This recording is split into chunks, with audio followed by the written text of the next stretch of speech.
Hey, I'm curious, after going back and watching the tape last night, how you thought your offensive line held up and how close or far away you are from where you guys need to be there. Well, first off, I'm really pleased with how they played as a unit together. It was the first time they got to go in a competitive situation against a foreign opponent. So obviously a lot of different looks, both in individuals with the personnel as well as collectively as a scheme. Thought throughout the night they did make some necessary adjustments. We'll make a lot of improvement going forward, but I'm pleased with the way they competed and the way Mark made some adjustments in the game.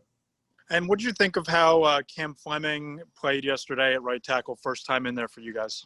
Yeah, I thought Cam fought his butt off last night, and obviously he went against one of the best players in the National Football League with T.J. Watt, and, he did a good job overall on him. Obviously, there's a player or two that you've always got to go back on and how can we correct it going forward, but I'm very pleased with what Cam did for us.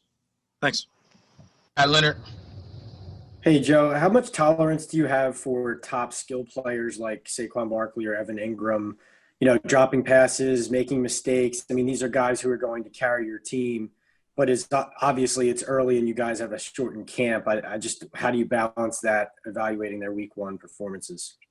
Well, everyone has to play better. So we got to keep the emphasis on the fundamentals, number one. And, I talked the other day about, these first 4 weeks kind of being an extension of preseason. I think we saw some of that last night in terms of the timing and the field being on the field collectively together. The simulated scrimmages, the reality is they can't simulate a game against an opponent. So we've got to go ahead and learn from last night. We got to get up to the speed of the game, and we have to make a lot of gains going forward. But to me, Pat, the emphasis needs to stay on the fundamentals, and that should bridge the gap on seeing what we see every day in practice and how it carries over to the game. Thanks. Okay. Hey, Joe, I got 2 questions about the first drive. When you had the 4th and 1 at the 40, why not just go for it there? We didn't think it was the right time in the game right there. We had an option to go for it or not. We're going to put faith in our defense there, and we figured we'd punt the ball on down there, which obviously worked out. It was after the delay penalty right there, but, that wasn't the time in the game to do it. And then when you have 4th and goal to 2, any thoughts of going for it there, or you're kicking that, no doubt? You know what? We had 3 swings of the bat already down there in the low red area. At that point, we want to come away with some points. Pittsburgh's a team you can't, just go on down there and come away with no points, which, obviously happened later in the game. So at that point right there in this specific game, we want to make sure we got on the board. Wanted to ask you about Andrew Thomas after going back and watching the film. What did you see from your rookie left tackle and, what stood out as far as the first performance? You know what? I think he showed that he's got a lot of ability in this league. And there's a reason he's here. He fought really hard. I think he played well overall. He learned a lot of valuable lessons going against top opponents like Bud Dupree. That's something you can't simulate. I don't care who you got in your defensive front. He's just different than guys you may have. He plays with a distinct motor. He's a tough competitor. You have to have a lot of respect for him. And, for Andrew to have his first NFL competition in a game against a guy like that says a lot for how he was able to hold up throughout the game. Just one follow-up. I assume when you talked to Daniel about the second interception, did he tell you if he was trying to throw the ball out of the end zone? Did he see a receiver that he was trying to throw the ball to? Obviously, we'll have a chance to ask him that as a follow-up when we talk to him next, but I'm just curious what you guys talked about on that play. To be honest with you, I talked to him briefly in the locker room after the game, but it wasn't directly about any specific play. It was just in general about how he came out of the game, how he was doing. And then it's the players' day off today. These guys will be through working out. We don't have players' meetings with them until tomorrow. So I haven't had the opportunity to have that conversation, Art. Obviously, there's things we have to clean up in decision-making. But I tell you right now, I think that guy stood in the pocket with a lot of courage last night, delivered a lot of really good balls for us, really controlled the flow of the game, did a heck of a job under pressure. I'm very pleased with the way Daniel played last night. I know the rest of the team feels very confident with him in there, calling the signals for us. There's obviously a couple plays that we're going to have to correct and move on from. But, man, I'll tell you what, we woke up this morning. I'm glad he's on our team. I'm Rock. Joe, if you were playing the Giants, you would no doubt want to be stopping Saquon Barkley. Mike Tomlin took that strategy in last night. I'm sure Matt Nagy's going to have the same one next week. How do you get around that? Is it playing better, or are there scheme ways that you can allow him to be productive? Well, Saquon played hard last night. And, look, collectively we have to do a better job, coaching, putting our players in the right positions, and we have to do a better job, executing the techniques and the schemes we have in per game plan. It's a collective effort. No one person can do better for all of us to have success. And then if I could just follow up with another topic, did anything feel different being a head coach last night? Going through the process, walking on and off the field? There were definitely some differences last night, Tom. Obviously, I think I've grown accustomed to a lot of that stuff throughout just being, at practice and scrimmages and handling a lot of the different phases. There's a difference in game. It was the first game that I haven't had a specific position group or group of guys to actually get out there on the field. So to be honest with you, one of the weirdest things was not having that clock in my head of I've got to be out there in the field at a certain time. Obviously, I want to be out there as early as possible, watch warm-up, see how the guys are doing, see how they're moving around, get a feel for their energy. But there's obviously some differences in there. I didn't feel weird about anything. It was just a little bit of a change. Thank you. Thanks, Tom. Sports. Hey, Joe. Hey, Paul. Joe, win or lose, this is going to be your first day after, Sunday, Monday, whatever it is, Tuesday. When you look at it, how are you going to balance between breaking the team down, and criticizing them when they perform badly, building them back up, encouragement versus, laying down the law? And are you going to publicly criticize players? Because you really have not done that much or at all.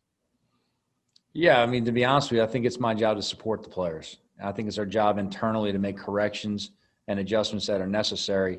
But I don't think you're going to see too much different from me than you've seen already, Paul, if that kind of paints a little bit of a picture for you. I kind of am who I am every day. But internally, we'll address things always. We're going to be very blunt and honest. We're very transparent in this organization, and we'll always be very direct with what we have to do to correct it. That being said, I'd say on a weekly basis, Paul, that always will be a little bit different. Sometimes the team needs some encouraging. Sometimes they need, come to Jesus meeting. So whatever each week calls for, that's what we're going to go ahead and have. I think that no matter what tone you do it in, it's always about teaching. All right. Players don't go out there and intentionally make mistakes. They don't go out there and intentionally screw up. So whatever tone it requires to get the message across, we better be teaching them so that when they leave that meeting, it's clear in how they have to improve and what they have to correct going forward. That to me is the emphasis for myself and for every coach on the staff. Thanks, Joe. Thanks, Paul. Donovan. Hey, Joe. Is this week following that question up, is this week a teaching meeting, or is it one that, hey guys, it's only one game, let's just play better next week? That's classified. I could tell you, but I have to kill you. It'll be heavy teaching. And look, again, there's going to be unique situations with the individuals as well as the team collectively. Look, our guys competed their butts off last night. They played hard. What they need is we need to make sure that we eliminate some mistakes, and we understand going forward the formula for us to be able to win games. And that's what our focus on right now. What's impressed you most about Darius Slayton since you got your hands on him? And what impressed you particularly about how he played last night? Because he obviously had a big night. Well, I think he played fast last night, and that's definitely something that's kind of one of those, yeah, Joe, we got that. He's a fast guy. But there's difference between being a fast guy and playing fast.